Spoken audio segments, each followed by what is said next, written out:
Masayang ngumiti si Mira nang makita ito sa unang pagkakataon sa buhay niya bilang prinsesa ng palasyo ng dragon. Nakaramdam ng halo-halong takot at saya. Tuwang-tuwa siyang ngumiti sa pag-iisip na patayin ang kalaban. Hindi nagtipid si Mira ng papuri para kay Siyo, hindi ko inakalang magiging ganito kaseryoso ito. Pero kahit ano pa ang maging katapusan, hindi ko iniisip na magsisisi ako. Tama, sagot ni Siyo. Ang pakikipaglaban sa iyo ay isang tamang desisyon. Pagkasabi nito, ginamit ni Mira ang kanyang kakayahan upang ipatawag ang isang dragon na gawa sa sarili niyang enerhiya. Sana magpatuloy ito magpakailanman. Ano? Pero sobra naman yata iyon. Ha, sige na nga. Pagkatapos magsalita ni Mira, mabilis ding sumugod si Siyo. Nagsimulang gumamit ng mahika si Mira. Pareho silang sumugod sa isa't isa sa pinakamabilis na tulen. Itinaas ni Siyo ang kanyang sandata para umatake. Hinati niya ang atake ni Mira sa dalawa at lumipad siya palagos dito. Naging nakakatakot ang katahimikan ng paligid. Mula sa punyal ni Siyo ay tumulo ang mga patak ng dugo. Kasalukuyan niyang itinarak ito diretso sa dibdib ni Mira. Nanginig siya at bumulong ng kung anong lengguwahe habang walang tigil ang pag-agos ng dugo mula sa likuran niya. Lumapit ang haring dragon mula sa likuran. Pumagitna ang kanyang boses, tama na. Medyo nagmadali ako, pero sa pagsaksi ko sa lahat ng ito, mas simple pala kaysa inaakala ko.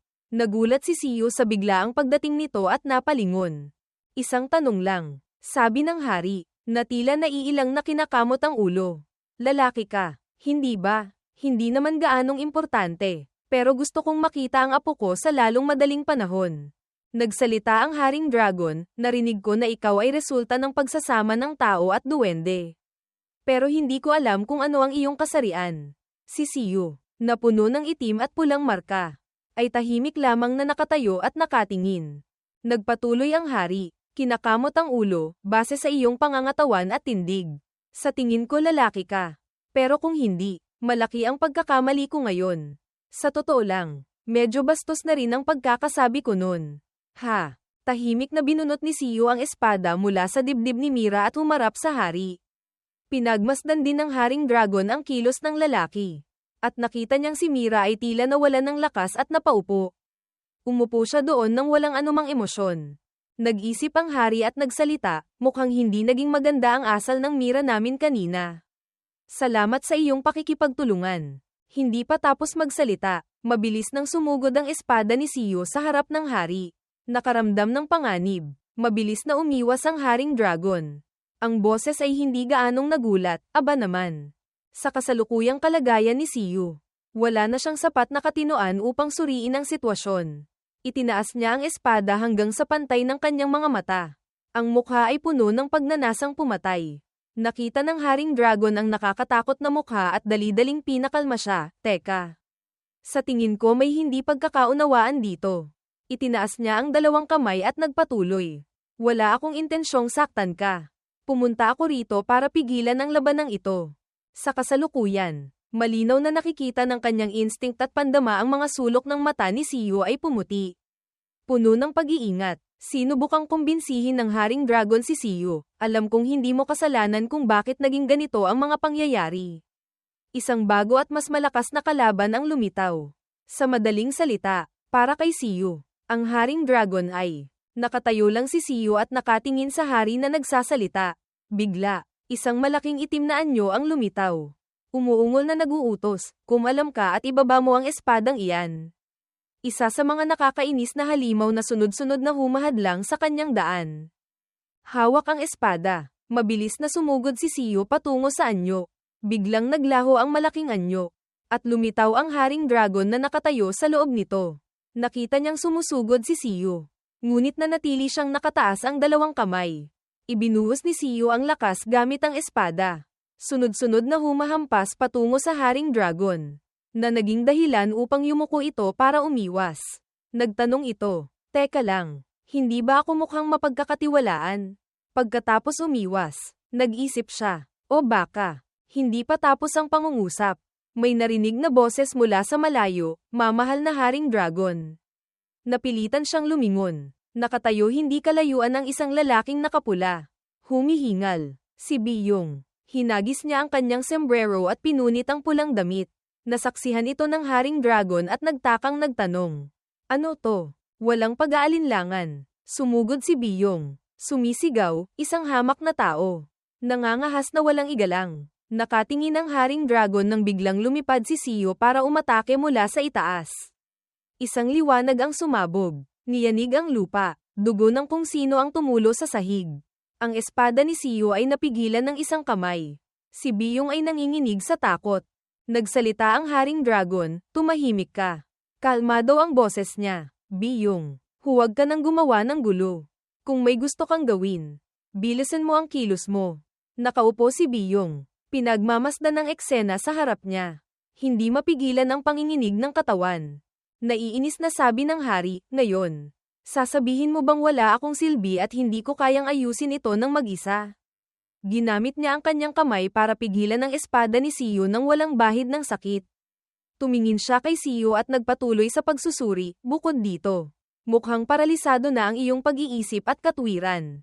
Nanginag ang espada at katawan ni Siyo dahil sa sobrang lakas na ginamit nang hindi siya mapabagsak. Nagpatuloy ang Haring Dragon sa paghanga, gayunpaman. Ang kakayahang magbago sa tunay na anyo ay nagpapakita na ang taong ito ay may kahanga-hangang lakas ng isip. Nabuhay na ako ng higit sa 1,000 taon. At ang magkaroon ng lakas na sapat para tumagos sa aking mga kaliskis ay kahanga-hanga. Sa sandaling ito, hinigpitan ni Siyo ang hawak sa espada. Walang malay na sumugod habang pinipigilan pa rin ng Haring Dragon ang kanyang espada. Lumipat siya sa paggamit ng kabilang braso. Naghahandang sunggaban ang damit ng hari. Kinuha ng kanang kamay ang dibdib ng damit. Binitawan din ng kaliwang kamay ang espada at humawak sa baywang ng hari. Tumingin pababa ang Haring Dragon. Iniisip, wrestling na duwende. Hawak pa rin ni Siyo ang damit ng hari. Hindi pa nakakabuno. Nang makakuha ng pagkakataon ang Haring Dragon. Isang malakas na suntok ang tumama sa mukha ni Siyo. Nahulog ang kanyang espada sa lupa. Unti-unting naglalaho. Nanatili ang hari sa kanyang posisyon. Nagkomento, hindi masama ang lakas mo. Mahusay mong ginamit ito. Pinanood ni Biyong ang nangyayari nang walang masabi. Nagpatuloy ang hari, pero nagkaroon din ako ng interes sa wrestling noon. Gayunpaman, hindi ko mapapantayan ang mga may likas na talento. Pagkasabi nito, may bahid ng lungkot ang mga mata ng Haring Dragon. Hinawakan niya ang mga itim na hibla na nakapulupot at nakakapit sa katawan ni Siyo. At ulong. Ganun pala. Isang kamay niya ang mahigpit na humawak kay Siyo.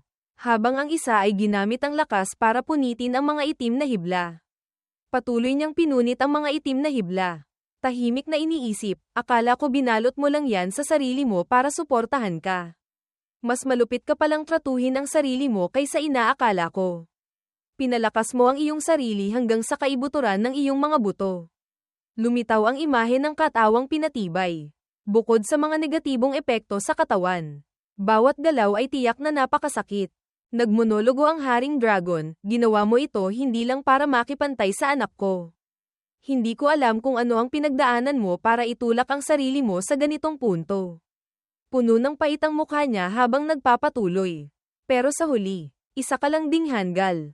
Mga patak ng dugo, malalaki at maliliit, ang damaykit sa lupa. Nagsalita ang Haring Dragon, Biyong. Tingnan mo ang kalagayan ni Mira. Hindi kailangang mag-alala ng sobra. Dalhin mo siya sa kanyang silid at tawagin ang manggagamot ng palasyo. Pansamantala lang siyang naubusan ng lakas. Nakaupo pa rin si Mira nang walang emosyon. Tumingin ang Haring Dragon kay Siyo na nakahandusay at nagpatuloy. Dahil nagdahan-dahan ang taong ito, ligtas pa rin ang mga mahahalagang bahagi ng katawan niya. Nakahiga si Siyo. Walang malay. Wala na ang mga itim na hibla sa katawan. Si Biyong, na kanina patahimik, ay nagsalita, imposible. Siya ba ang pipiliin mong mapapangasawa ni Mira? Sumagot ang hari. Hindi pa natin alam. Noong una, iyon ang plano ko, pero kanina lang. Nagdalawang isip ako. Nakapamayaiwang siyang tumingin kay Siyo at nagpatuloy. Sa ngayon, medyo nagugustuhan ko ang taong ito. Kung mabibigyan ng tamang gabay, maaari siyang maging isang malakas na katulong para kay Mira. Bukod pa riyan, medyo gwapo rin siya, di ba? Gayunpaman, hindi ko sigurado kung magiging masaya ba ang kaibigan nating ito na maging manugang ko. Biglang may hindi maipaliwanag na ekspresyon sa kanyang mga mata. Sa ibang lugar, Sa isang malaking silid na naiilawan ng kandila ang ospital ng palasyo ng dragon sa silangang dagat. Si Kim Yusin, na maingat na nabendahan, ay nakaupong umiinom ng gamot. Inilapag sa mesa ang naubos na mangkok ng gamot. Bumantong hininga siya at humiga muli sa kama. Tumingala si Yusin sa kisame. Nag-iisip, kasunungalingan kung sasabihin kong nasasaktan ako sa pagkamatay ng aking ama. Sa totoo lang, hindi ito parang totoo. Hindi, baka ito na ang sandaling lagi kong hinihintay. Walang emosyon ang kanyang mga mata. Ang isang tao, gaano man siya kasama, ay laging may dalawang panig. Mabuti at masama, pero hindi iyon totoo para sa kanya. Nabigo siyang maging ama, asawa, kahit na pinuno ng angkan ng sagradong tubig. Habang nag-iisip, lumitaw sa isip ang imahe ng lalaking may hawak na pipa. Minanalang niya ang kanyang posisyon at sapat lang ang kakayahan niya para mapanatili ito. Mula sa malayo, tanawin ng loob ng palasyo sa gabi. Si Batang Yusin ay nakahiga sa lupa. Walang emosyon ang mukha. Bigla, isang anino ang lumapit at nagsalita, napaparusahan ka na naman dahil kinuha mo ang mga libro ko. Ano? Sinabi ko na sa iyo na maaari mong kunin ang mga iyon. Pero huwag kang magpapahuli. Narinig ito. Sumagot si Yusin, nahuli ako hindi dahil kinuha ko ang mga libro nyo. Tiyo Jinchen, wala ako sa mood ngayon. Kung gusto nyo akong sermonan, matulog na lang kayo. Nakatayo si Jinchen. Nakahalukip-kip. Pinagmamasdan siya at nagpatuloy, TSK. Kinuha na nga ang libro ng iba at sinunog pa. Tapos ganyan ka pa makipag-usap. Kumuha siya ng isang balot na papel mula sa kanyang bulsa at itinaas ito. Sige, kakainin ko na lang mag-isa. Narinig iyon. Nanlaki ang mga mata ni Yusin. Nagulat, ano? Tumayo siya at lumapit kay Jinchen. Tiyo, saan nyo nakuha yan? Iyan lang ba? Wala nang ibang flavor. Sumagot si Jinchen, umakyat ako sa Seoul. Para hindi matuno ang ice cream. Kailangan kong tumakbo pabalik na parang lumilipad. Nag-alalang nagtanong si Jinchen. Kumusta? Ayos lang ba ang binti mo? Nagsalita siya. Narinig ko na umiyak ka raw ng sobra noong pinalo ka. Si Yusin, na kumakain ng ice cream, ay lumingon at sumagot, ha? Yung tungkol doon. Nakarating hanggang dito ang balita. Huwag kayong mag-alala. Tiyo, sinadya ko yun. Sobrang dami ko ng parusa.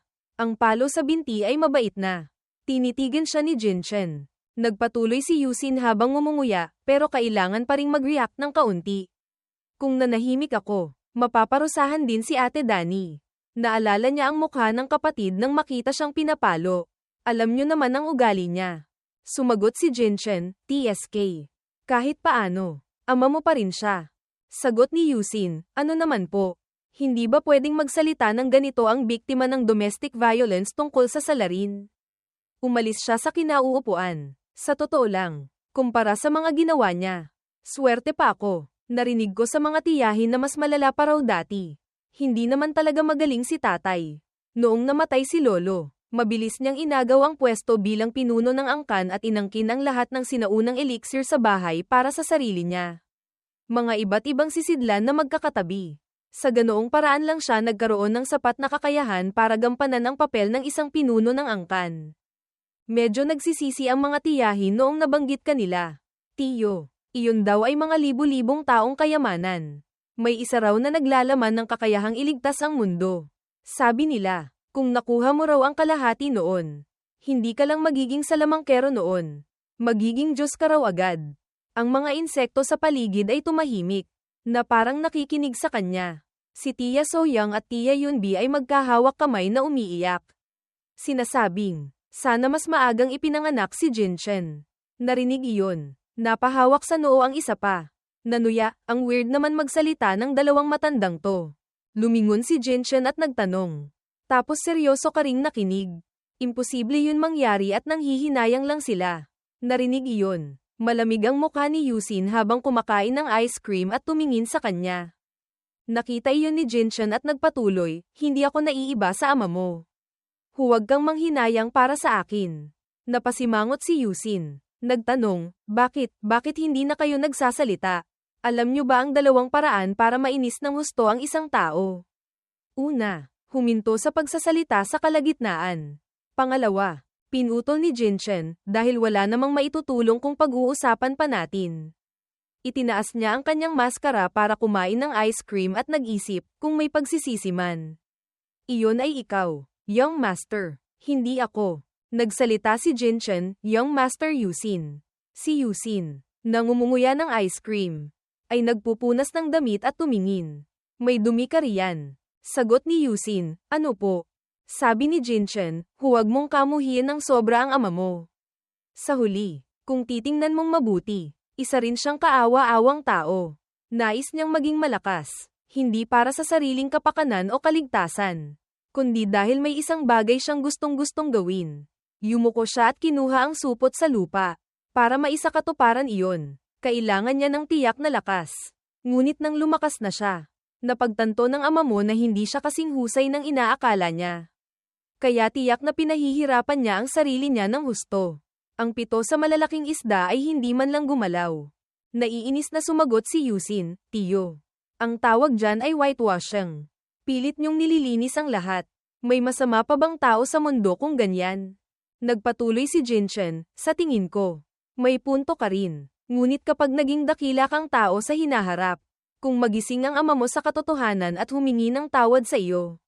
Sana maalala mo ang mga sinabi ko ngayon. Kapag nangyari iyon, ang tanging makakapagpatawad sa kanya ay ikaw lamang.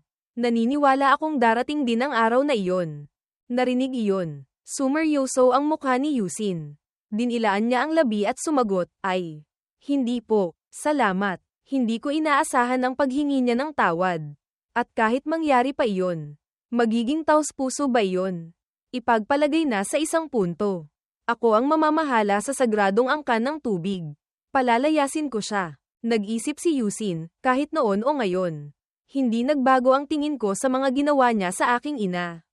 Hinding-hindi ko siya mapapatawad. Ipinatong niya ang kamay sa noo.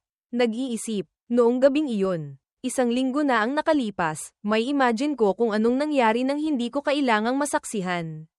Tiyak na matigas ang ulo niya. Isinama ang mga inosenteng tao sa patibong. Lumitaw ang imahe niya na nakatayo sa gitna ng mga bangkay. Walang kakayahang lumaban ng mag-isa. Kasama pa ang kanyang walang kapantay na kayabangan. Ngunit bakit ganito? Kahit na halos imposible kung mapatawad siya. Ang katotohanang wala ng pagkakataon ngayon ay nagdudulot sa akin ng matinding pagkadismaya. Mula sa kung saan, tinawag ng Haring Dragon si Yusin, mahal na hari. Hawak niya ang sunog na itim na katawan ni Siyu. Sige na, ibaba mo na siya. Ano bang mahirap doon? Hindi naman masyadong malubha ang kalagayan niya. Tingnan niyo muna ang iba. Ngayon lang siya tumingala kay Yusin. Oh, naistorbo ko ba ang iyong pamamahinga? Nang makita ito, nagmamadaling sumagot si Yusin, hindi po. Naguguluhang nag-isip si Yusin tungkol sa sinabi ng Haring Dragon kanina. Tama ba ang narinig kong tinawag siyang, mahal na hari? Pagkadala sa katawan ni Siyu. Nagsalita ang hari at umalis ng walang pakialam, paumanhin sa abala. Magpahinga ka ng mabuti. Nakita ito ni Yusin. Pinagpawisan. Nagtataka sa sarili, siya ba talaga ang Haring Dragon? Hindi mukhang ganoon. Sinulyapan niya ang katawan sa tabi niya. Pero, galing din ba siya sa palasyo ng dragon? O isa siyang kalahok sa torneo? Mukhang grabe ang lagay niya. Kahit nahalimaw pa siya. Paano siya makaka-recover mula sa ganitong estado? Bigla, may narinig na boses, pwede ka bang humiga? Bukas ka pa magkakaroon ng gagawin. Palagi ka nalang matigas ang ulo. Nagpatuloy si Sonmi, hindi ba't kaibigan ka ni Kuya Siyu? Pumasok si Sonmi, yumuko at nagsabi, maraming salamat sa pagtulong mo. Alam kong mapanganib ang lahat. Tumingin si Yusin at sumagot, hindi. Hindi naman. Karaniwan. Hindi ko naman ito ginagawa. Nagtaka si Sonmi. Po. Nag-aalangang nagpaliwanag si Yusin, Sa totoo lang, si Siyu ang humingi ng tulong sa akin. May utang na loob kasi ako sa kanya. Pagkasabi nito, pinagpawisan siya ng husto. Iniisip, hiniling niyang ilihim ko ang pagpunta niya rito.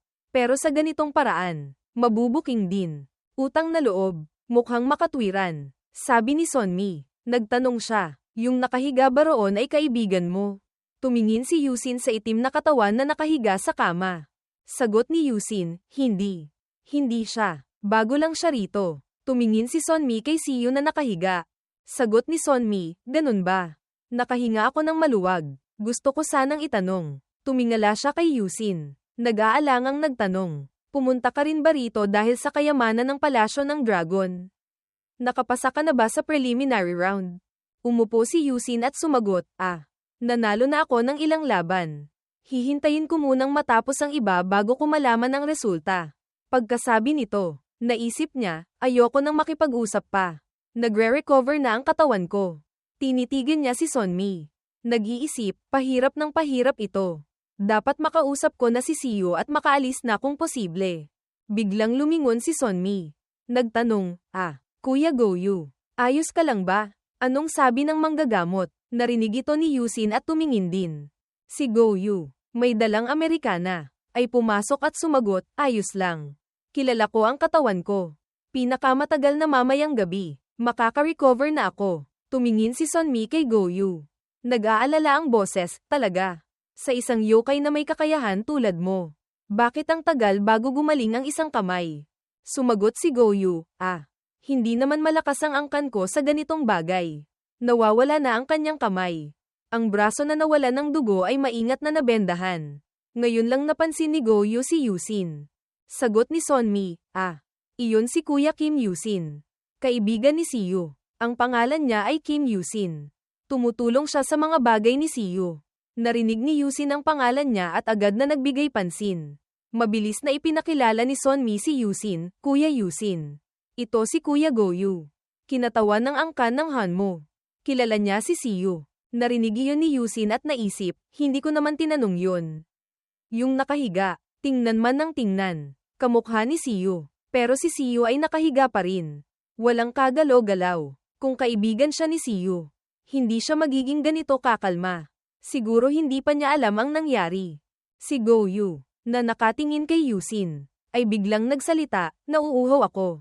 Pwede mo ba akong dalhan ng isang basong tubig? Sumagot si Sonmi, opo. Malamig na tubig po ang gusto nyo. Tama. Sagot ni Goyu, oo. Tumingin siya kay Yusin. Ngayon, nakita ito ni Yusin at tumingala. Nakikinig. Sabi ni Goyu, umalis na siya kaya diretsahan na kitang tatanungin. Umupo siya. Mariing nagtanong, nakatagpo ka ba ng mga itim na espiritu at nasugatan? Nagulat si Yusin, teka. Ano ang itim na espiritu? Kung nagtatanong ka, gusto ko ring itanong, sino ang nakalaban mo kanina at nagkaganyan ka? Sagot ni Goyu, hindi ko pa sinabi sa mga kasama ko, pero ang yokai na kumuha ng kamay ko ay maaaring isang itim na espiritu. Hindi lang yun ang naramdaman ko, pagpapatuloy niya. Naaalala ang imahe ng isang itim na nilalang na puno ng masamang hangarin. Hindi lang ito isang bagay na napakabihirang makita o isang halimaw na hindi kabilang dito. Naalala niya ang imahe ng isang taong nakasuot ng asul na nakaupo sa tabi ng isang itim na anino na hindi makilala ang mukha. Ang mismong bagay na ito ay mas kakaiba at mas nakakabahala kaysa isang half-yokai tulad ni Siyo. Narinig iyon. Nag-aalangang nagtanong si Yusin, ibig sabihin, nakipaglaban ka sa kanilang dalawa. Sumagot si Goyu, sana nga. Balak kong puksain silang dalawa. Kahit mali pa ang hinala ko. Mapapangatwiranan pa rin ito ng aking partisipasyon sa martial arts tournament. Lumitaw ang imahe niya na nakikipaglaban. Nagpatuloy siya, pero minaliit ko sila. Itinaas ni Goyu ang kamao patungo sa itim na anino. Bigla, isang malaking ulo na may matatalas na ngipin ang sumugod sa kanya. Mas mapanganib sila kaysa inaakala ko. Mga butik ng dugo sa sahig. Dapat pala binuhos ko na ang lahat ng lakas ko sa simula pa lang. O hindi na lang lumaban. Noong oras na iyon, si Sonmi, na nakatayo sa tabi ng iba, ay natakot at tinakpan ang bibig. Kitang-kita ng lahat ang malinaw na sagot. Nalaman ko lang pagkatapos kong mawalan ng isang braso. Noong mga oras na iyon, nakatayo si Goyu sa gitna ng alikabok. Seryoso ang tingin. Pagkatapos nilang lunukin ang braso ko, mas naging agresibo pa sila. Ang itim na anino ngayon ay nakakapit sa isang tipak ng yelo. Nakatingin kay Goyu. Puno ng masamang hangarin ang mga mata. Nagpatuloy siya sa pagkukwento, kahit hindi naapektuhan ang aking isipan. Ang laman at dugo mula sa aking kamay na natupok ay kumuha ng bahagi ng aking lakas. Isang pambihirang kakayahan na lumalampas sa mga batas ng kalikasan. Tumayo si Yusin. Nagtanong, kung talagang mga itim na espiritu sila, kailangan nating ipaalam sa iba. Ang mga itim na espirito ay target na kailangang puksain. Mabilis na sumagot si Goyu, tama iyan. Ngunit napakasensitibo ng sitwasyong ito. Kung nasa mundo tayo ng mga tao, maaari tayong magulat sa mga hukom sa pamamagitan ng mga channel ng komunikasyon. Lumitaw sa isip niya ang imahe ng isang scroll na papel. Ngunit narito tayo sa palasyo ng dragon. Hindi natin magagawa iyon. Alam mo naman. Ang palasyo ng dragon ay isang mundong mahigpit na kontrolado. Ang komunikasyon ay mahigpit na pinaghihigpitan. Isang papel ng regulasyon na nagsasabing, bawal magpadala ng mensahe. Nagpatuloy si Goyu, at ang tunay na problema ay nasa ibang bagay. Bago magsimula ang torneo, nang i-verify ng mga tagapaglingkod dito ang ating pagkakakilanlan. Ang mga tagapaglingkod ay ang mga nakasuot ng mapusyaw na asul na may dilaw na mga mata. Noong oras na iyon, nagulat si Goyu. Ang dalawang pangalang narinig ko ay pangalan ng mga kakilala ko. Ngunit patay na sila. Isang linggo na ang nakalipas. Sa isang huntahan ng mga halimaw na pumasok sa Korean Peninsula. Maraming naiulat na nawawala. Narinig iyon. Medyo hindi makapaniwala si Yusin. Nagpatuloy si Goyu, ginagamit ang pangalan at angka ng mga taong iyon para magpanggap. Nag-aalangang nagpatuloy si Yusin, teka. Iyan ay. Hindi pa tapos magsalita, sumingit si Goyu. Tama, imposible, pagpapatuloy niya sa pagsusuri. Kung gagamit sila ng peking pagkakakilanlan para makapasok sa palasyo ng dragon. Ang paggamit ng pangalan ng mga taga-Korean Peninsula ay napakatanga. Kahit na hindi nakikipag-ugnayan ang palasyo ng dragon sa labas. Malalaman pa rin nila ang mga miyembro ng mga kilalang angkan. Nakinig si Yusin. Patuloy na hinihimas ang baba. Nag-iisip. Tama. Iyon ang dahilan. Kahit may panganib na mapaghinalaan. Hindi ko rin pinayagan si Siyo na magpanggap bilang tagasagradong angkan ng tubig noong una. Kailangan lang ng palasyo ng dragon na magpadala ng simpleng sulat para ma-verify at malalaman agad na peke ang pagkakakilanlan ni Siyo. Inihambing niya ang larawan ni Siyo at ng isang taga-angkan ng tubig talagang magkaiba. Ngunit kung igigiit kong siya ay aking tagapaglingkod. Kailangang maniwala ang palasyo ng dragon sa akin. Nai-imagine niya si Siyo na nakamaskara. Habang siya ay nakatayo sa tabi. Nakikipag-usap sa mga taga-palasyo ng dragon. Sa totoo lang, kung hindi ako ang tagapag-alaga ng sagradong angkan ng tubig, hindi magtatagumpay ang planong ito. Ngunit bakit nila ginagawa ito? Ano ang kanilang pakay? Nagsalita si Yusin, maaaring napaka-incompetent ng palasyo ng dragon.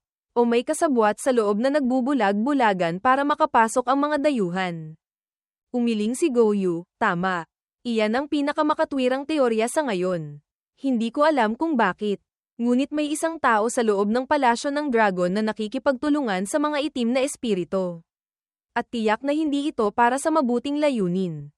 Iyon ang dahilan kung bakit ko ito inilihim sa aking koponan at pansamantalang umatras sa kompetisyon. Hindi kailangang magpanik. Nag-isip si Yusin, gaano man sila kalakas. Kailangan pa rin nila ng tulong ng isang tao sa loob ng palasyo ng dragon para makakilos dito.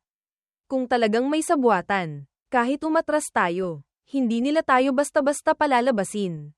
Lumangoy ang imahe ng mga isda sa ilalim ng dagat sa kanyang naguguluhang isipan. Kung alam ko lang na magiging ganito kakomplikado. Biglang lumingon si Goyu. Narinig ang boses ni Sonmi, pasensya na. Pasensya na. Natagalan ako. Dumating siya. Dala ang tray ng tubig. Humihingal na nagsabi, dahil klinika ito, wala silang malamig na tubig.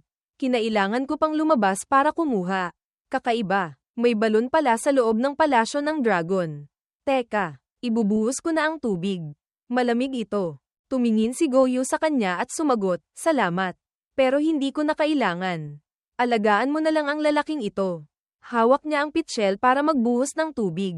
Naiinis na sumagot si Sonmi, opo. Aalagaan ko silang dalawa. Pero, bakit lalaking ito? Sinabi ko na sa iyo na huwag kang bastos makipag-usap sa mga bagong kakilala. Kay Siyo, iba. Pero, narinig ito ni Yusin at sumingit, wala talaga akong pakialam. Nawawala ng pag-asang tinawag ni Sonmi, Yusin. Bigla, nanlaki ang mga mata ni na Yusin at Sonmi sa gulat. Si Siyo, na kanina pa walang malay, ay nagising na. Nanginginig ang buong katawan niya. Ngunit pilit pa ring nagtanong, nasaan ako? Mas mabuti ka na ba?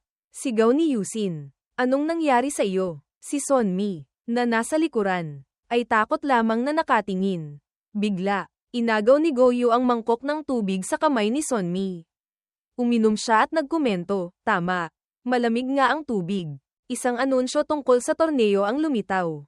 Alas 58 minuto pasado alas 7 ng gabi. Oras sa Korean Peninsula. Natapos na ang preliminary round ng martial arts tournament. Batay sa performance ng bawat grupo. 8 grupo ang napili para sa main round. Tanawin ng kama ni Siyu sa ospital. Kasama sina Yusin at Sonmi na nakaupo sa tabi. Nagpatuloy ang anunsyo, Goyu at Sonmi. Kim Yusin at Siyu. Lahat ay nakapasok sa main round. Sa ibang lugar, si Kiryuzuro ay nakatayong pinagmamasdan si Kiryoshihiro na humihingal, pagod na ako. Lahat ng kalahok na nakapasok sa main round ay itinuturing na VIP guests ng Palasyo ng Dragon at binigyan ng pahinga at paghahanda para sa piging bukas. Si Xiao Wei, nakatitig sa isang direksyon. Marami sa kanila ang nakakaramdam na ang takbo at antas ng torneo ay higit pa sa kanilang inaasahan. Ngunit wala ni isa ang makahuhula sa paparating na sakuna na hindi pa nangyayari sa kanila at sa Palasyo ng Dragon. Sa isang lungsod sa ilalim ng dagat, sa isang swimming pool, may isang anyo na nakababad. Nagsalita ito, mainit ang tubig. Tumaas ang temperatura ng tubig. Tiningnan niya ang kanyang kamay at nagpatuloy. Akala ko magiging komportable ako kung magbababad sa mainit na tubig. Pero mukhang pinalamig ko lang ito. Ang taong nakaupo sa gilid ay sumingit, makatwira naman. Kinain ni Chon ang talukab ng itim na pagong. Nagpagpag ng abo ang taong iyon mula sa sigarilyong upos na. Kahit isang piraso lang, mahirap nang tunawin. Magiging malamig ang gabing ito. Lumingon si Chon at sumagot, medyo naaawa ako sa iyo. Ailen, dahil sa akin, hindi ka makapagbabad sa mainit na tubig. Sumagot si Ailen, ayos lang. Sa totoo lang, mas gusto ko ang malamig na palaygo. Huwag mo akong alalahanin. Manatili ka lang dyan hanggang sa uminit ka. Lumingon siya. Ipinatong ang 2 braso sa gilid ng pool. At nagsalita, ilang araw pa lang tayong magkakilala. Pero mukhang iba si Ailen sa iba. Nagtaka si Ailen, iba. Nagpatuloy si Chon, ang mga miyembro ng biyong ay medyo kakaiba. Hindi ba? Kahit ako. Lahat sila may iba't ibang gusto kaya mahirap silang kausapin. May ilan pang ang sunod sa Niren sa likuran. Naalala niya ang imahe ni tao na nakasandal. Nagsasabi, hoy, mukhang palaban ka pa rin. Gusto mong makipagduelo. Bigla, nagbago ang boses niya, kung pwede ko lang silang kainin. Ang sarap sana, pero ang tanging tuntunin ng biyong ay bawal makipag-away. Tumulo ang laway mula sa bibig niya. Nakakainis, pero ang mga itim na espiritu ay isinilang mula sa mga pagnanasa ng lahat ng nilalang sa mundo. Nagsalita si Chon, Ailen. Kalmado ka at payapa, naiinggit ako. Sumagot lang si Ailen, HMM. Kaya bawat isa ay may kanya-kanyang kakayahan at pag-iisip. Konektado sa kanilang pangunahing pagnanasa. Paliwanag ni Ailen. Ang pangunahing pagnanasa ni Chon ay ang gutom sa nakaraan. May kakayahan itong lamunin ang lahat sa mundo. Kahit ang araw, tao at halimaw ay tinatawag siya sa iba't ibang pangalan. Lumitaw ang imahe ng isang halimaw na may malaking bibig sa likuran ni Chon. Nakita iyon. Nagsalita si Ailen, mukhang pagod ka. Chon. Gutom ka na naman ba? 2 beses ka nang kumain ngayon. Pinutol ni Chon, salamat sa akin. Akala ko sapat na iyon. Pero mukhang hindi. Malalim ang tingin niya. Naaalala si Goyu. Lagi ko siyang naiisip. Mas masarap ang braso niya kaysa sa lahat ng iba pa pinagsama-sama. Dapat mas nilakasan ko pa at kinagat na rin ang buong braso niya. Puno ng dugo ang kanyang mga mata. Nagpatuloy siyang bumulong, hindi na ako makapaghintay hanggang bukas. Kung gagawin ko iyon, baka kailangan kong kainin si Ailen. Sa kanyang isipan, lumitaw ang imahe niya na nagsasabing, pasensya na, tapos kinagat ni Chon ang sarili niyang kamay at nilamon ito ng buong gana. Tiningnan lang ni Ailen at kalmadong nagsalita, ayos lang. Ang tubig sa pool ngayon ay batik-batik na ng dugo ni Chon. Ang taong nakahiga sa tabi ng pool ay nagising na rin. Tinawag niya si Ailen. Lumapit si Ailen. Ipinatong ang 2 kamay sa tabi niya. At sumagot, pasensya na. Masyado bang maingay? Gusto sana kitang patulugin ng mas matagal. Medyo kaiyahiya ang ginagawa ng kaibigan ko. Baka hindi ka komportable. Dinilaan ni Alan ang labi. Inabot ang kamay para tanggalin ang butones ng damit.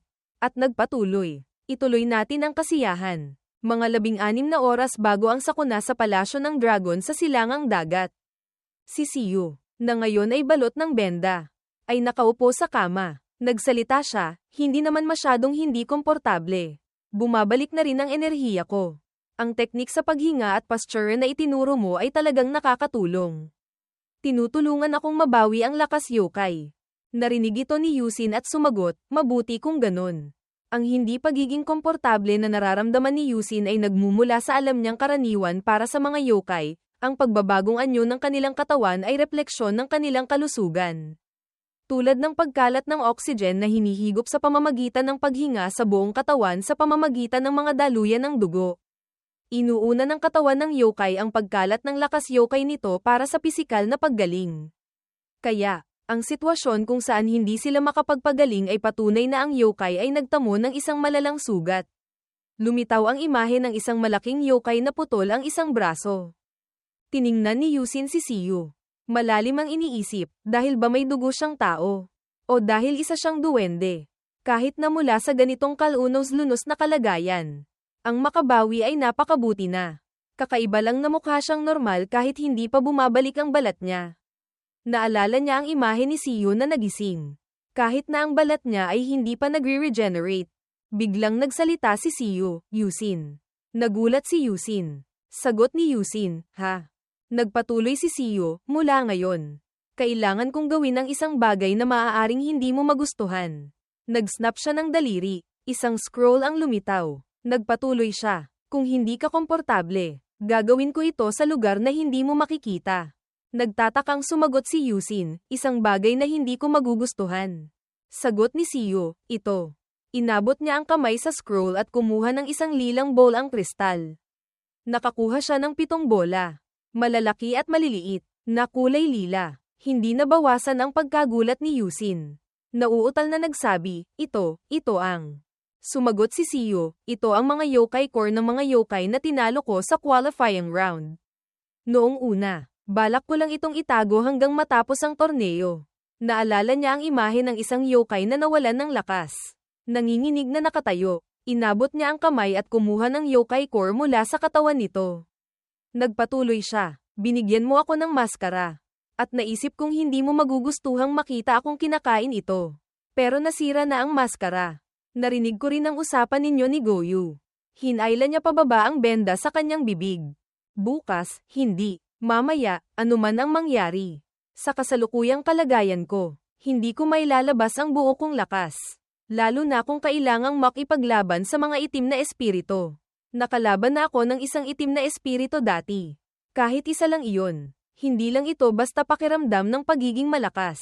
Habang nakikipaglaban sa akin, ang lakas nito ay maaaring umunlad kaagad. Naalala niya ang eksena ng isang itim na espiritu na may mga matang puno ng masamang hangarin na sumusugod. Nagpatuloy siya. Nanalo ako hindi dahil mas malakas ako, kundi dahil gumamit ako ng isang trick para madaig ito bago pa niya malaman. 1 linggo pa lang ang nakalipas. Sa totoo lang, kung ngayon ako lalaban, 99.99% posibilidad na matatalo ako. Tinitigan siya ni Yusin ng malalim. Dagdag ni Siyu, hindi ko alam ang kakayahan o lakas ng dalawang dumating sa palasyo ng dragon. Pero masasabi kong, lumitaw sa isipan nilang dalawa ang imahe ng dalawang iyon. Hindi bababa sa kasing lakas sila ng itim na espiritu na nakalaban ko. Nagpatuloy si Yusin, hindi mo naman kailangang harapin ang mga ganyang mapanganib na tao. Diba? Ituring mo na lang itong pagkakataon. Nagpatuloy si Siyu, para makaalis ng ligtas sa palasyo ng dragon. Ang pag-atres ngayon at paghahanda para sa susunod, hindi uobra iyon sa mga itim na espiritu. Hindi natin alam kung ilan pa sila, o kailan darating ang susunod na pagkakataon. Ngunit ang tiyak ay kung magpapabagal tayo. Hindi natin mahuhulaan kung ano ang mangyayari. Inabot niya ang kamay at kumuha ng isang yokai core. Nagpatuloy siya. Sa kabaligtaran, ito ay isang magandang pagkakataon. Naalala niya ang imahe ng Haring Dragon na ginagamit ang kamay para salagin ang kanyang espada. Nagpatuloy siya. Kung ang palasyo ng dragon ay isang saradong lugar, sa pagkakataong ito, walang darating para protektahan sila. Ito ang pagkakataon para puksain ang dalawang iyon. Pagkasabi nito, inilapit niya ang yokai core sa kanyang bibig. Narinig iyon. Muling napaisip si Yusin, tama siya. Pero bakit ngayon? Pero bakit? Habang nag-iisip siya, lalo niyang hinigpitan ang kamao. Ang kuryusidad na iyon ay naging pag-asa at pananabik. Lumitaw ang eksena ni Siyu na nakasuot ng maskara. Nakatayo sa depensibong posture. Kahit hindi siya gumagamit ng anumang lakas yokai. Mag-isa niyang tinalo ang 7 yokai. Ang pagnanais ni Yusin na magising bilang isang tagapagtanggol. Sa sandaling iyon, nilunok na ni Siyu ang yokai core. Ang sirkulasyon ng enerhiya na pilit na naabot ni Yusin. Lumitaw ang imahe ni Xiao Wei na nakatingin sa kanya. Puno ng masamang hangarin. Malinis. Kaagad pagkatapos, si Siyu ay nasa estado kung saan may umusbong sa loob niya na kahit siya ay hindi alam. Ang mga pagkukulang ay isang panandaliang sandali lamang. Ang eksena kung saan si Xiao Wei ay gumagamit ng lakas para sumugod. Biglang tumubo ang isang sungay sa noo ni Siyu. Kung nakagawa pa siya ng isang hakbang, ang daong umusbong ay agad na mamumulaklak. Isang iba pa na nakatayo sa labas ay nanatiling. Hindi rin tinamaan ni Xiao Wei si Siyu. At ang resulta ng sumunod na matinding labanan. Ang imahe ni Kira Yoshihiro na itinaas ang tuhod at sinipa ang mukha ni Siyu. Ang sandali bago masira ang maskara, ang demonyong pinigilan sa loob ng binata ay nagising. Mula sa sungay sa kanyang noo, lumipad ang isang itim na anino na may bibig na puno ng matatalas na ngipin. Lakas yokai at enerhiya ng buhay. Kahit na magkasamang umiiral ang dalawang enerhiyang ito sa katawan ng isang half yokai. Ang imahe ng isang leon at isang tigre na magkaharap. Sumisimbolo sa lakas yokai at enerhiya ng buhay, hindi sila kailanman maaaring magkasundo. Ang unang kontak sa enerhiya ng buhay ay dahil sa 3 kulay na gourd na ibinigay ni Yusin sa kanya. Dahil sa pagkain ng mga yokai core na ito, ang mga core ay lubhang nasira. Ang pangyayari ngayon ay dahil din sa maskara na pumipigil sa lakas yokai. Kasama pa ang cultivation technique na itinuro ni Yusin. Naalala niya ang imahe ni Yusin na hawak ang maskara at sinasabing, kung gagamitin mo ito. Inilagay ni Siyu ang yokai core sa bibig at nag-isip, hindi ko alam kung ano talaga ang nangyari sa loob ng katawan ko. Pero naiintindihan ko ito ng malabo. Sinabi ko kay Sonmi at sa iba pa na ayos lang ako. Pero ang epekto ng mga sugat mula sa pag-abuso sa tableta ay hindi pa tuluyang gumagaling. Lumitaw ang eksena ni Siyu na hawak ang espada at nagsasanay sa kanyang alaala. Maaari kong gamitin ang lakas yokai, pero pakiramdam ko ay pilit ito. Lalo na kapag ginagamit ko ang lakas yokai. May pakiramdam ng sakit na parang hinihiwa sa ibabang bahagi ng tiyan. Habang iniisip ito, medyo nababahala ang kanyang mga mata. Nagpatuloy siyang mag-isip, at hanggang kaninang umaga. Hindi pa rin ako bumubuti. Ngunit nang masira ang maskara sa laban kay Yoshihiro. Ang sakit at hindi pagiging komportable ay tuluyang nawala. Ang imahe ng mga mata ni Yoshihiro na nakatingin sa kanya. Tapos ang mga mata ni Siyu na puno ng masamang hangarin na tumitingin pabalik sa kanya. Nagpatuloy si Siyu sa pag-iisip, tiyak na gumaling ang katawan ko, pero iba ito sa karaniwang pagbabagong anyo. Ito ay isang uri ng backlash. Ang pag-activate ng lakas yokai para supulan ng enerhiya ng buhay. Bumantong hininga siya. Nag-isip pa, hindi. Ito ay ang pag-activate ng enerhiya ng buhay para supulan ng lakas yokai. Parang isang kompetisyon sa pagitan ng mga buhay na nilalang. Ang dahilan kung bakit naibuhos ko ang lahat ng lakas ko nang lumaban sa prinsesa ng palasyo ng dragon. Naalala niya ang sandaling ang katawan niya ay puno ng itim at pulang hibla. Sa kabila ng aking mga pag-iisip, marahil ay dahil mas malakas na na-activate ang lakas yokai kaysa karaniwan. Ngunit sa halip, mas mahirap ng kontrolin ang enerhiya ng buhay. Tiningnan niya ang kanyang mga kamay. Sinubukang kontrolin ang lakas yokai at enerhiya ng buhay. Tiyak na nararamdaman ko ito sa loob ng aking katawan. Ngunit pakiramdam ko pa rin ay napaka-hindi komportable. Tulad ng isang bagay na halos abot kamay ngunit hindi madaling makuha. Ang daliri ay naglabas ng napakakaunting enerhiya ng buhay. Ito ang resulta ng pag-unlad ng lakas yokai na sumupil sa enerhiya ng buhay. Imahe ng lakas yokai sa isang tabi. Sa kabilang tabi ay ang enerhiya ng buhay na mahigpit na nakagapos ng kadena. Sa huli, ito ay isang kalamangan. Naisip ni Siyu. Kinamot niya ang mukha. kumpara sa mga kakayahan ng yokai. Ang enerhiya ng buhay ay may medyo limitadong gamit. Lumitaw ang imahe ng dragon. Kahit na ang enerhiya ng buhay ay naselyuhan bilang kapalit ng pagpapalakas ng lakas yokai. Hindi ito dapat panghinayangan. Isang malabong pakiramdam ng pagkabalisa tungkol sa pagpili ng landas na walang balikan. Lumitaw ang imahe ni Siyo na nakatayo sa pagitan ng 200. Hindi kailanman naging mahalagang issue. Nagsalita si Siyo, Yusin. Ibinigay niya kay Yusin ang isang kahon. Hawakan mo ito. Nakalimutan mo na ba? Tinanong mo si Goyu tungkol dito. Medyo nagulat ang mga mata ni Yusin. Nagpatuloy si Siyo, ito ang VIP card para sa Yanggoiden. Gamit ito, maaari kang magpatawag ng isang mangangalakal mula sa Yanggoiden para bumili ng mga gamit. Sa kahon, may isang tansong piraso na may magandang ukit. Nagpatuloy ang boses ni Siyo, syempre. Binanggit niya ang paggamit nito sa arena ng qualifying round. Ngunit kung magagamit doon, magagamit din dito. Naalala niya ang imahe sa palasyo ng dragon. Sagot ni Yusin, maaari nga. Kinuha niya ang tansong piraso at tiningnan ito. Nagtanong siya, pero ano ang laman ng kahon na ito? Sagot ni Siyo, naglalaman ito ng yokai coins. Ito ang pera sa pagitan ng mga yokai. Nagkataon lang na mayroon akong kaunti.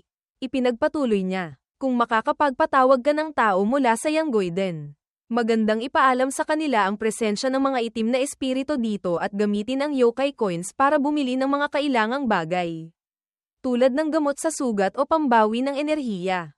At nagbebenta rin sila ng maraming kapaki-pakinabang na kagamitan. Narinig iyon. Nagtanong si Yusin, teka. Pero saan ka pupunta? Lumabas si Siyo sa pinto. Sagot niya, maglilibot lang dito.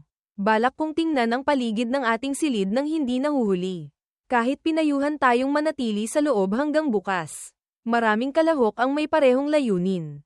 Hindi lang sina Goyu at Sonmi. Lumitaw ang imahe ng ibang mga kalahok. Hindi ako sigurado tungkol kay Xiaowai. Pero naniniwala akong sina Yoshihiro at Yuzuru ay aktibong tutulong. Tumayo si Yusin. Nagsabi, paano kung makatagpo ka ng itim na espiritu? Pinutol ni Siyo, ayos lang. Kung hindi ako nagkakamali, naramdaman ko rin ang kaunting dilim ng itim na espiritu na binanggit ni Goyu. Ang imahe niya na naglalakad sa isang abandonadong pagawaan. Nagpatuloy siya, hindi ako gagawa ng gulo. Huwag kang mag-alala. Walang sinabi si Yusin. Nakatingin pa rin sa kanya. Binuksan ni Siyo ang pinto at lumabas. Isinara ito ng malakas. Tumingin si Yusin sa tansong piraso sa mesa. Humiga siya sa kama. Bumantong hininga. Naisip niya, sakit sa ulo. Hindi ko masabayan ang mga nangyayari dito. Ano ang dapat kong gawin? Parang naipit sa isang mahirap na sitwasyon. Lumitaw ang imahe ng chessboard na may isang piyesang nagniningning. Nagpatuloy si Yusin sa pag-iisip, ang tanging magagawa ko para sa kanya ay subaybayan siya. Itinapat niya ang tansong piraso sa mukha. Bumantong hininga. Umupo siya. Itinaas ang tansong piraso palayo. At nagsabi, pinapatawag kita. Sa paligid niya, mga asul na liwanag ang lumitaw. Sa gitna ng silid, nagtipon ng asul na liwanag sa isang lugar. Nagpapakita ng kung ano na nagpadulang kay Yusin. Hinay pa ng asul na hangin ang kurtina. Isang lalaki ang lumitaw. Nagsalita, naiulat sa akin na ang kumuha ng anteng-anteng ay isang half yokai. Pero kahit anong tingin ko, mukha kang tao. Sino ka? Bakit mo ginagamit ang anteng-anteng na iyon? Ninakaw mo ba ito? Pansamantalang hindi nakapagsalita si Yusin dahil nabigla siya. Nagpatuloy ang lalaking nakamaskara, sagutin mo ako. Ngunit hindi lang dahil sa kahanga-hangang pagdating ng lalaki. Si Yusin ay isang bihasang mandirigma. Lumitaw ang imahe ni Xiaowai na nanlilisik ang mga mata. Puno ng masamang hangarin. Kahit nakaharap ang isang yokai na may napakalakas na kapangyarihan. Kaya niyang tumayo ng tuwid nang hindi natataranta. Ngunit iba ang lalaking ito. Nagpatuloy siya, isa akong mangangalakal ng Yanggoiden. Kaya, mahigpit kong parurusahan ang mga nangangahas magnakaw. Ang lakas na naramdaman ni Yusin mula sa lalaki ay tiyak na tao. Ngunit kasabay nito, higit pa ito sa sinumang mortal. Lumuhad siya at nagsalita, ang anteng-anteng na ito ay pag-aari ng kaibigan ko. Si Siyo, pansamantala niyang ipinahiram sa akin. Hindi ko mapapatunayan agad, ngunit pagbalik niya, ipapaliwanag niya ng mas malinaw. Kahit hindi niyo ako paniwalaan, Wala na akong magagawa pa. Ipinakilala niya ang sarili, ang pangalan ko ay Kim Yusin. Isang mandirigma ng sagradong angkan ng tubig at anak ni Kim Se-yoon. Isa ka ng Diyos sa henerasyong ito. Yumuko siya ng husto. Ipinatong ang kamay sa lupa. Pagbati, nakatatanda, na naabot ang antas ng immortal. Na nalampasan ang mga tanikala at karma ng mundo ng mga tao. Kung hindi nakakaabala, maaari ko bang malaman ang inyong pangalan? Sumagot ang lalaking nakamaskara. Nakahalukip-kip, sinabi mong anak ka ni Kim Se-yoon. Oh, pumunta ako rito para makipaglaro ng isang laro ng Go sa Great Master. At anak ko ang tungkuling suriin ang half-yokai na iyon. Nagpatuloy siya. Hoy, tumayo ka. Ayoko ng ganyang formalidad. Medyo nagulat si Yusin. Nagpatuloy ang lalaki, sinubukan kong pigilan ang aking lakas gamit ang maskara. Pero nakita mo pa rin ito. Matalas ang iyong pandama, tulad ng inaasahan ko sa anak ni Kim Se-yoon. Tumingala si Yusin at naisip, ito ang lakas na pinigilan. Nagpatuloy ang lalaki, kung gayon. Sino sa tingin mo ako? Tumingala si Yusin, ano po? Nagpatuloy ang lalaki, walang gaanong immortal sa Korean Peninsula. Sa kanila, sino ang isang dakilang personalidad na makikilala agad ng isang batang tulad mo sa ganitong hindi kapani-paniwalang sitwasyon? Na maaaring magbanta sa iyong buhay. Tahimik na nag-isip si Yusin. Ang utak ni Yusin ay piniga sa pinakamataas na kapasidad nito. At sa huli ay naisip ang pinakadakilang henyo sa kasaysayan ng mga mandirigmang Koreano. Binuksan niya ang bibig at sumagot, ikaw. Tama, ang himalang isinilang sa Joseon, hindi. Ang pinakadakilang henyong isinilang sa Korean Peninsula sa loob ng 1,000 taon mula pa noong panahon ni Dangon. Iyon ay si John Woo-chi. Nag-isip si Yusin habang nakatingin kay John Woo-chi, isang immortal mula sa kawalan. Hindi ko pa narinig na may nakakita talaga ng ganyan. Pero mukhang kilala niya ang aking ama. Pagkatapos, naghinuha siya, bueno. Kahit medyo nakakagulat, hindi naman banta ang ibang mga immortal. Habang nag-iisip si Yusin, ngunit bakit? Sa lahat ng tao, siya pa. Nagsalita si John Woo-chi, bakit? Naglabas siya ng sunod-sunod na salita na nagpagulat kay Yusin. Bakit kakaiba ang reaksyon mo? Ang mukha mo ay parang nagsasabing, akala ko isa itong ibang immortal. Pero saan ka ba nanggaling? Agad na nauutal na nagpaliwanag si Yusin, hindi po, talagang hindi. Ang totoo, ito ay isang sitwasyong hindi inaasahan. At hindi pa ito lubusang maayos. Tumingin siya ng diretso sa kanya. Paano ko? Gamit ang aking katawa-tawang kaalaman. Mag-i-imagine na makakatagpo ng isang taong kasing galing ninyo. Sa harap ng kanyang panginginig, tumalikod si John Woo-chi. Sinabi ko na narito ako bilang kapalit ng pinuno ng Yanggoiden. Kaya gagawa ako ng ilang matinong negosyo. Nakahinga ng maluwag si Yusin habang nagpapatuloy siya. Sa panahong ito, mas mabuti kung babalik ang half-yokai mong kaibigan. Tiningnan siya ni Yusin at sumagot. Nagpatuloy ang boses ni John Woo-chi, naghahanda akong gamitin ang sound transmission talisman ng Yanggoiden para humingi ng balita sa pinuno tungkol sa sitwasyon sa labas. Siyempre, alam kong laging pinapanatili ng Yanggoiden ang neutralidad sa lahat ng hidwaan sa pagitan ng sangkatauhan at mundo ng mga yokai. Ngunit hindi ka tumigil. Kahit paano, ang paglitaw ng mga itim na espiritu ay laging itinuturing na pangkalahatang sakuna mula pa noong unang panahon.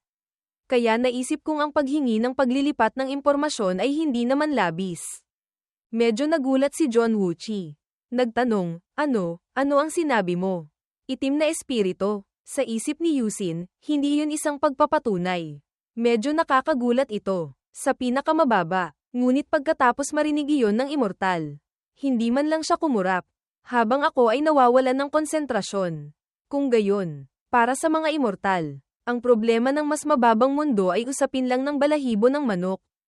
Tinawag siya ni John Woo-chi, hoy. Ang dilim sa paligid niya. Seryoso ka ba? Kung gayon, hindi ba't naloko kayo? Nang marinig siyang nauutal na sumagot ng, opo, nagsalita si John Woo-chi. Hindi, kahit anong tingin mo rito.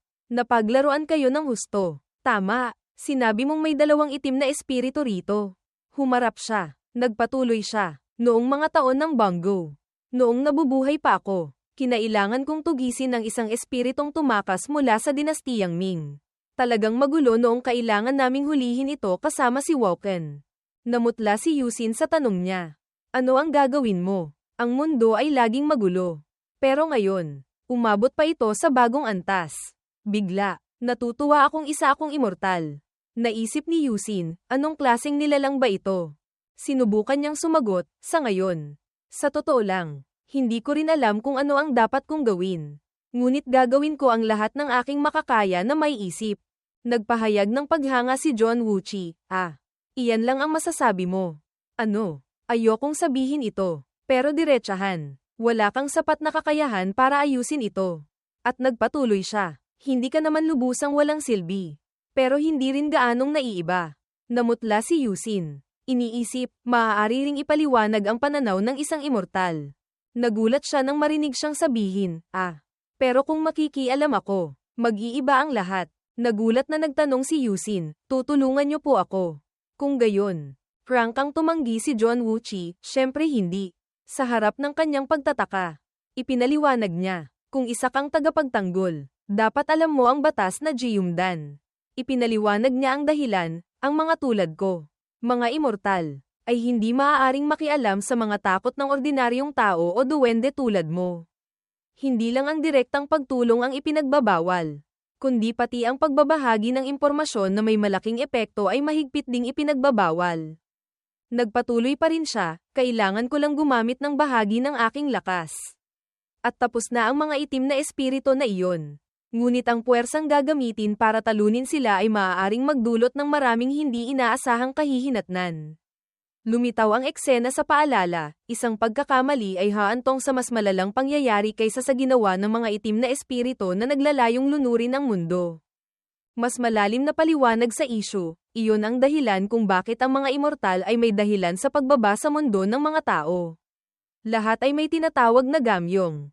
Pumipili sila ng isang papel para mabawasan ang kanilang impluwensya sa mundo at pinapayagan lamang kumilos ng malaya sa loob ng papel na iyon. Binood niya ang issue, ang gamyong ko. Tulad ng sinabi ko, ay ang pinuno ng Yanggoiden. Ang buong pag-uusap natin at ang gagawin ko ngayon ay limitado sa saklaw ng isang nagbebenta sa bahay-bahay. Pero maaari akong magpadala ng balita sa labas. Habang patuloy pa rin siyang nagsasalita, kung naiintindihan mo na. Huwag kang mangarap na makukuha mo ang lakas ko ng madali. Sabihin mo sa akin kung ano ang gusto mo. Mahal na customer. Nagngit-ngit lang ng ngipin si Yusin, itong matandang to. Ano ba ang gusto niyang gawin ko? Tiningnan niya siya at naglabas ng sama ng loob sa isip, mga batas ng immortal.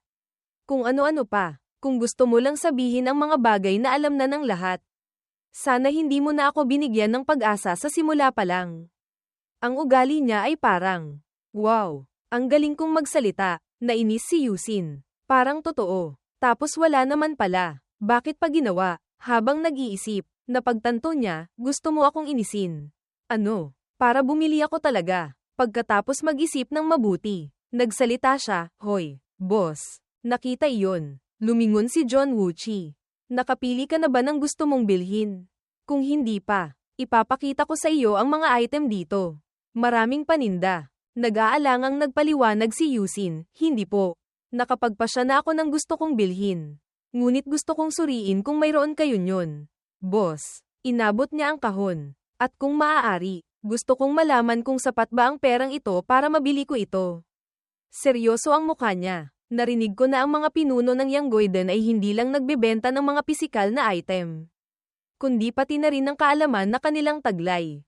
Kaya, bilang isang customer at isang naghahangad ng martial arts, gusto kong bilhin ang inyong gabay. Boss. Sumigla si John Wuchi, maaari. Pagkatapos, napagtanto niya, nagtanong ulit, TSK, matalas ka rin sa ganitong paraan. Ano? Ngunit ang gabay ng isang immortal. Karaniwan, hindi mo mabibili iyon sa Yanggoiden. Muli siyang nagsalita ng walang tigil. Ngunit, kung iisipin sa ibang paraan, ang impormasyong natatanggap ng bawat pinuno ay iba-iba. Hindi rin maganda para sa akin kung tatanggihan ko ang isang customer dahil lang sa pagiging immortal. Pagkatapos, sumigla ulit ang mukha. Sige na nga, ito ang unang beses. Pero kung gusto ng customer, pagbibigyan ko, basta't katumbas ng presyo. Gagawin ko ang lahat ng aking makakaya. Nauutal na sumagot si Yusin, "Sasalamat po." Ngunit sa loob-loob niya ay masaya siya.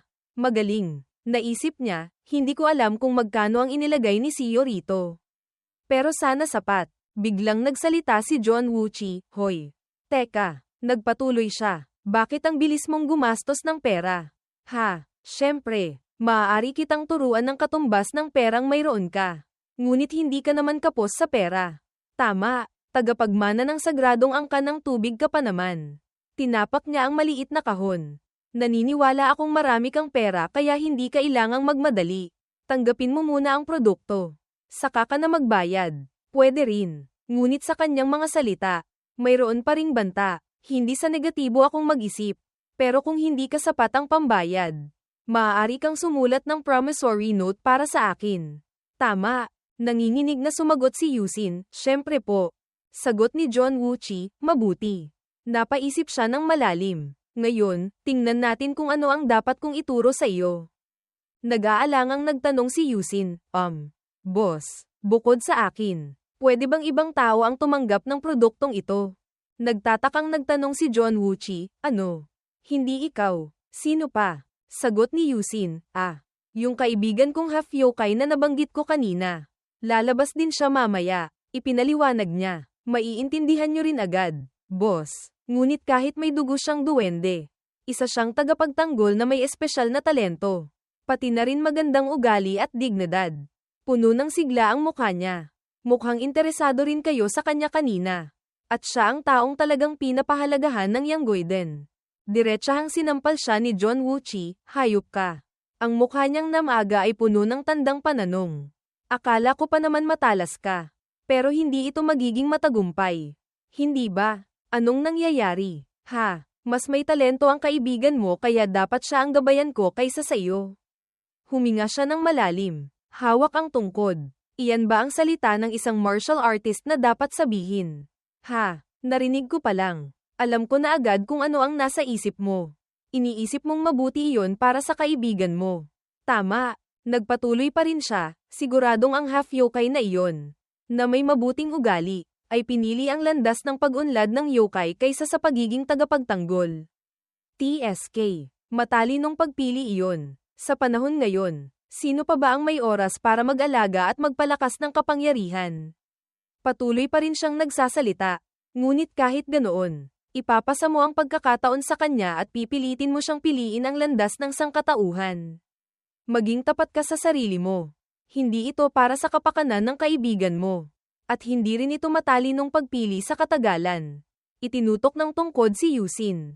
Ito ay isang malamaya mong pagtatangka lamang na bigyang kasiyahan ang sarili mo. Binuhat siya ni John Wuchi. Sa huli, hindi ka pa handa. Hindi ito simpleng pagtuturo lang sa iyo ng ilang anteng-anteng. Kailangan ng isang kumpletong pag-reset ng iyong pag-iisip. Halika na. Nagpatuloy siya. Ang isang tunay na tagapagtanggol ay dapat magkaroon ng pusong mapagbigay habang nagtitiwala sa sarili higit sa lahat. Sa modernong pananalita, parang sinasabi mong, walang ibang maaasahan sa team kaya ako na ang bahala.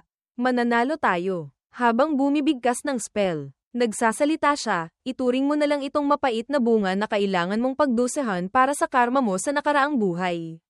Ikaw ang unang tao sa loob ng daan-daang taon na matututo ng aking sagradong lihim na sining. Lumipat ang eksena sa labas ng silid. Si Seo ay tumalon sa bintana. Bumantong hininga. Dahan-daang lumalim ang paa niya sa silid. Nagmamasid habang naglalakad. Hindi ko inaasahang walang mga gwardya o tagamasid sa paligid.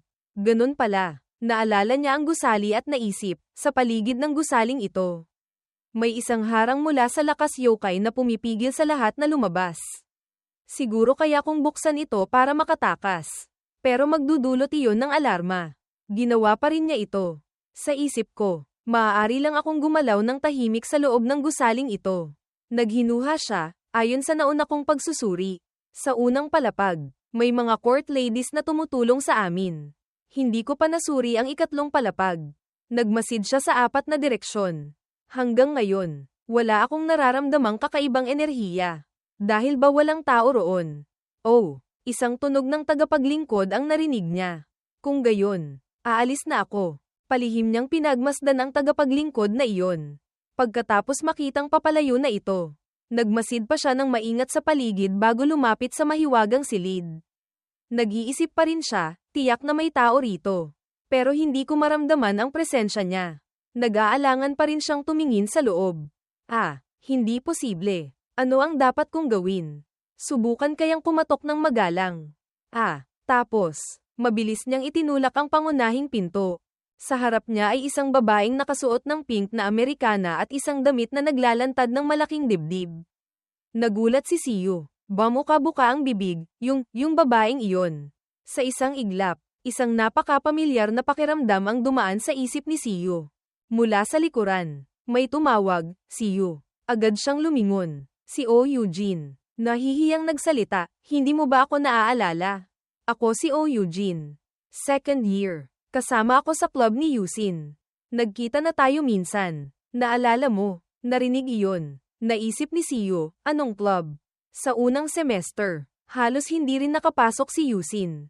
Nang makitang tila nag-iisip si Siyo, mabilis na nagsalita si O. Eugene, mukhang hindi pumapasok si Yusin nitong mga araw na ito. Matalik kayong magkaibigan, di ba? May nangyari ba? Tumingin si Siyo sa kanya at sumagot, siguro dahil may problema sa pamilya.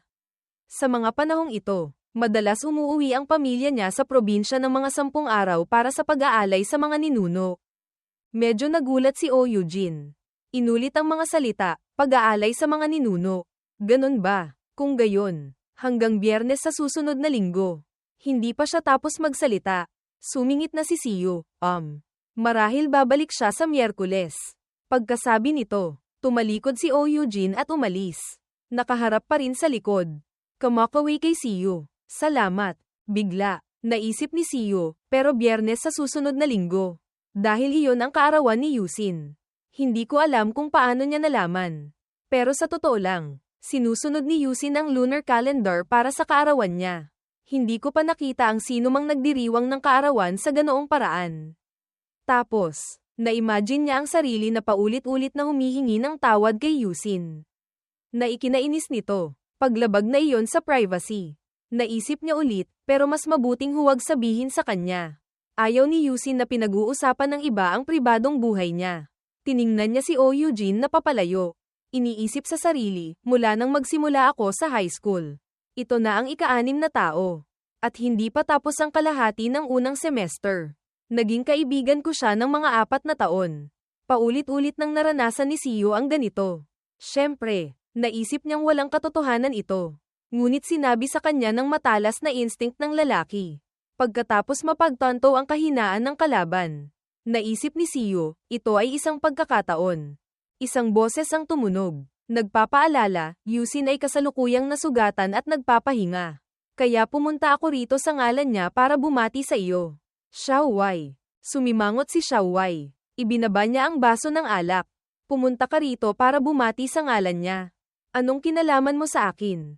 Tumunog ang boses ni Siyo, hindi ba't halata naman? Kinamot niya ang ulo. Ipinapaliwanag, kahit naglaban kayong dalawa. Hindi naman kayo magkaaway. Isa itong patas na laban. Kahit medyo napasobra siya, naging mapagbigay ka at hinayaan mo siyang manalo. Sinabi pa raw ni Yusin, huwag mo nang sabihin pa. Napakalakas niya. Siya ang pinakamalakas at pinakakakilakilabot na kalaban na nakaharap ko. At dahil sa kanya, naabot ko ang bagong antas at mas lumago. Sinabi ni Siyo kay Xiaowei, syempre. Medyo mayabang siya at mahiyain. Kaya hindi niya direktang ipinahayag ang pagnanais na makita ka. Ngunit pagkatapos ng torneo, balak niyang makipagkita sa iyo ng pribado. Mula sa maliit na bibig ni Xiaowei. Tila may gusto siyang sabihin. Mabilis na humingi ng tawad si Siyo kay Yusin sa isip, kung hindi ko siya lalapitan ng ganito. Wala akong ibang pagkakataon para mapalapit pa sa kanya. Naisip niya at nagsalita para ipaliwanag, kilala ko ang ugali niya. Hindi siya kusang lalapit sa iyo. Kung hindi ka tutol, Xiaowei, maaari ko siyang dalhin sa iyo. Hinailan niya ang isang hibla ng buhok at nagsalita ng may diin, alam kong hindi iyan ang pangunahing dahilan kung bakit ka pumunta rito. Muling tumunog ang boses niya. Kung gusto mong pakinggan ko ang kwento mo. Mukhang hindi epektibo ang paraang ito. Ang mga salitang iyon ay tumama sa puso ni Siyo. Naisip, patay. May isang bagay na nawala. Nagpaputi sa hangin. Isang napakagandang tanawin nang siya ay sumanib sa mainit na tubig sa ilalim mismo ng kanyang mga paa. Mukha siyang napakadakila. Nakatayo lang si Siyu doon. Tumutulo ang pawis sa pisngi. Tapos, nagsalita siya, hindi masama ang hapunan ngayon. Nadismaya siyang nagsabi, ngunit mukhang hindi marunong gumawa ng masarap na alak ang mga taga-ilalim ng tubig. Ito ay alak na gawa sa prutas mula sa bundok ng prutas at bulaklak. Hindi ito mamahaling alak dahil 50 taon pa lang itong nakaimbak. Ngunit dahil hindi naman para maglasing ang gabing ito.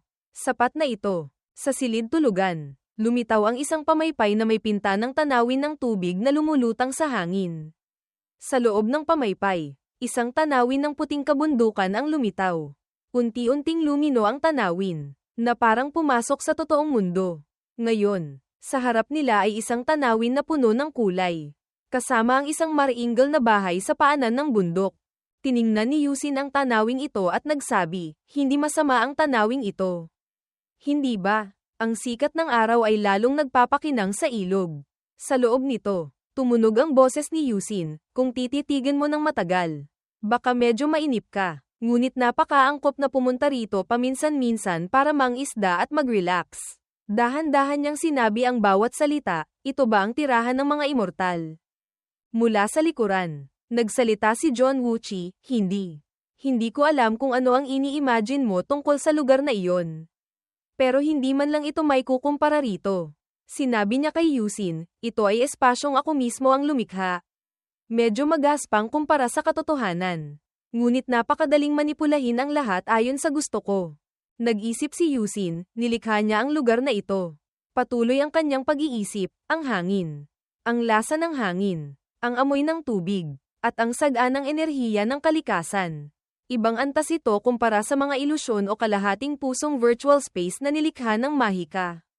Ito ang totoong mundo. Lumingon siya sa likod. Nag-iisip pa rin, narinig ko lang ang tungkol sa mga immortal. Ngunit hindi ko inaasahang kaya nilang gumawa ng ganito kapambihira. Biglang nagsalita si John Wuchi, ngayon. Kailangan mong pumili, sinabi niya. Ang doktrina na ibebenta ko sa iyo ay napagpasyahan na. Ang problema ngayon ay kung paano mo ito maiintindihan at matatanggap. Mahinang bamuka ang bibig ni Yusin, syempre. Sumagot si John Wuchi, hindi kita tuturuan ng mali. Kung hindi maganda ang resulta, responsibilidad mo iyon ng buo. Nag-snap ng daliri ang mga ngalakal. Ngunit kahit ganoon, isang gabi lang, baka medyo mahirap. Sa bughaw na kalangitan, ang mga puting ulap ay gumagalaw ng tahimik. Bigla, mula umaga ay naging gabi. Tumingala si Yusin sa buwan na nagniningning sa itaas. Nagulat. Nagsalita ulit si John Wuchi, huwag kang magulat. Sinabi ko na. Kaya kung manipulahin ang maraming bagay ayon sa gusto ko. Isa pang snap ng daliri. Ang daloy ng oras dito. Kaya ko itong kontrolin at gawing mas mabilis o mas mabagal kaysa sa totoong mundo. Kakalipat ko lang mula araw patungo sa gabi. Kung talagang bumilis o bumagal ang oras, hindi mo man lang mapapansin. Hindi hanggang sa umalis ka rito. Napanganga si Yusin. Ngunit hindi pa tumitigil ang mga salita ni John Wuchi, syempre. Kahit mas mabilis ang oras kaysa sa katotohanan. Para sa iyo, parang biro lang ito, kung ang 1 minuto rito ay katumbas ng 1 oras sa labas. Mga 12 minuto ka na lang. Muli siyang nagkunwaring nag-iisip, iniisip kung pabagalin ang oras. Kapag ganoon, ang 1 oras sa labas ay magiging mga 1 buwan dito. Magkakaroon ka ng mga 1 taon dito hanggang bukas ng umaga. Binigyan siya ni John Wuchi ng isa pang problema, ngunit syempre. Mawawalan ka ng ganoong karaming taon ng buhay bilang kapalit. Nagsalita si Yusin, iyon ay natural lamang. Kung gagawin niyo yan para sa akin, handa akong tanggapin. Itinaas ni John Wuchi ang hinlalaki. Sinasabi kay Yusin, pakinggan mo muna lahat bago ka pumayag. Ang taon ng buhay na mawawala sa iyo ay hindi lang ang 1 taon na mabubuhay ka rito. Binalaan niya, ang mismong pagdanas ng mas mabagal na oras dito ay magdudulot ng sobrang karga sa katawan ng ordinaryong tao. Bawat buwan na mananatili ka rito, ang iyong buhay ay mababawasan ng mga 1 taon. Kaya kung mananatili ka rito ng 1 taon, mawawalan ka ng mga 12 taon ng buhay. Nakatayo lang si Yusin na parang nakabaon sa lupa. Nakikinig. At patuloy pa rin si John Wuchi sa pagsasalita, bagaman ang isang buwan katumbas ng isang taon ay pagtatansya ko lang. Maaaring mas marami pa ang mawala sa iyo. Mahirap mangyaring mas kaunti pa roon ang mawala. Hindi ka naman tatanda, mababawasan lang ang mga araw na mabubuhay ka. Patuloy pa rin ang boses ng mga ngalakal na nagpaalinlangan kay Yusin. 1 taon kapalit ng 12 buwan. Kahit ako, medyo mahal iyon. Gaano ka ba uunlad sa loob lamang ng 1 taon?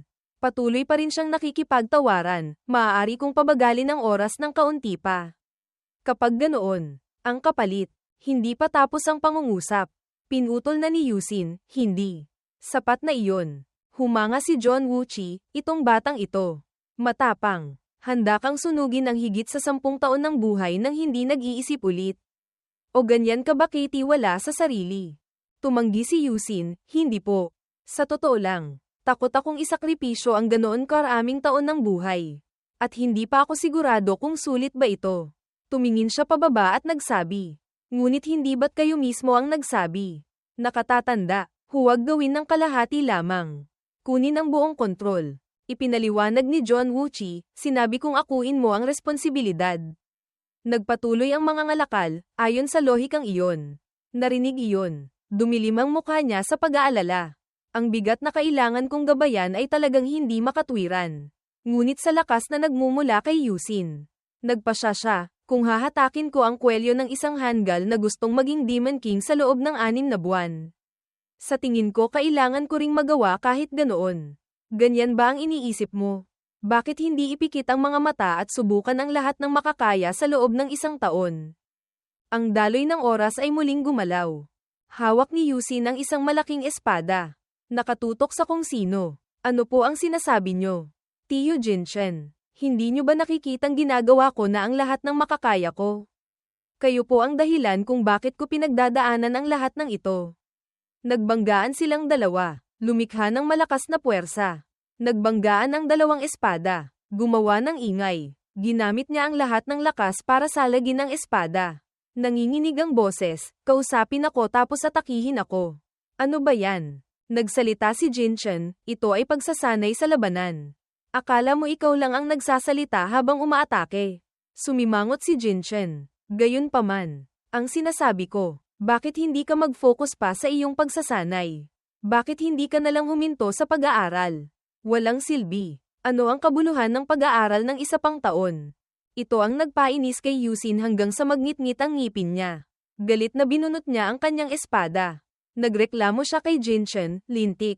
Ngayon, kayo naman ang nangangaral sa akin.